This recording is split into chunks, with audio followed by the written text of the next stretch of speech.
So that is the PewDiePie keyboard, and I have a love-hate relationship with this one. First, I don't like the brown switches. I think it's the worst. Second, it sounds very hollow. It clangs so much. Third, the stabs are just horrible. Here's a typing sound test of a stock Ghost A1 PewDiePie keyboard.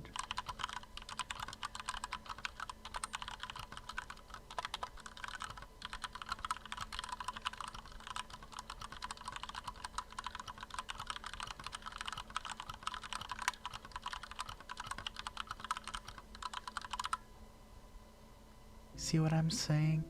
Also, after a month of using it, it started ghost typing. I mean, no pun intended. It's produced by Ghost and it's ghost typing. Coincidence? I think not.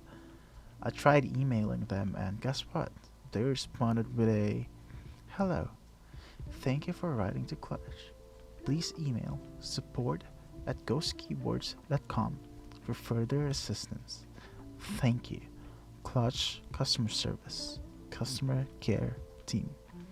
And I don't have time for that.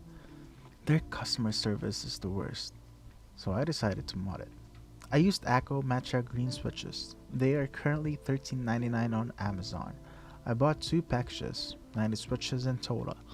For keycaps, I used an old HyperX pudding keycaps because who doesn't like RGB? To retain the PewDiePie-ness of the keyboard, I kept the red and black swirl.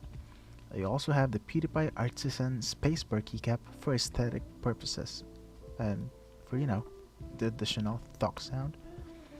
As usual, lube the switches. Take it off one by one. Separate them in a tray and trust me, it'll help you later. I like to lube the bottom housing first and put them in a lubing station. I lube the springs next, the stem, and the upper housing, and make sure to lube everything that stem touches. Assemble it and make sure that everything locks in. Remember when Ghost Keyboard ghosted me when their keyboard started ghosting? See what I did there? I replaced everything. I looked online, specifically eBay, for a GK61X and found this very cheap keyboard. I bought it for $35 and came as a bareborn keyboard. If you're into modding keyboard, this one's actually pretty cheap. I swapped my Ghost A1 PCB to the GK61X, but there is one problem. One big problem. It does not fit. It just don't. It's kind of big, and see these things here? That thing. Clearly, the PCB and the plate is not compatible on this case. So I had to actually modify the case, and by that, I mean cut these little things. I still don't know what it's called. So I went to Walmart to buy a Dremel, found this cheap rotary tool for like $30, and I'm pretty sure I'm gonna be able to use it next time I need it.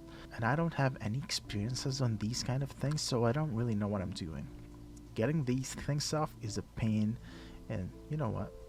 But after like a good hour and a bunch of spinning discs broken, I finally took these screw thingies off the case.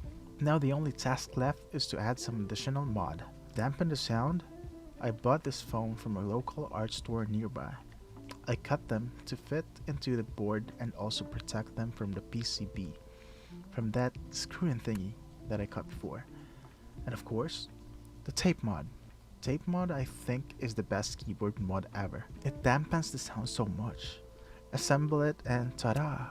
After weeks of waiting for packages and procrastinating, I finally finished modding the PewDiePie keyboard. I hate you, Ghost Keyboard, for ghosting me though. If you're still here, thank you for sticking and watching the process. You deserve a good sound test of the finished product. Here you go.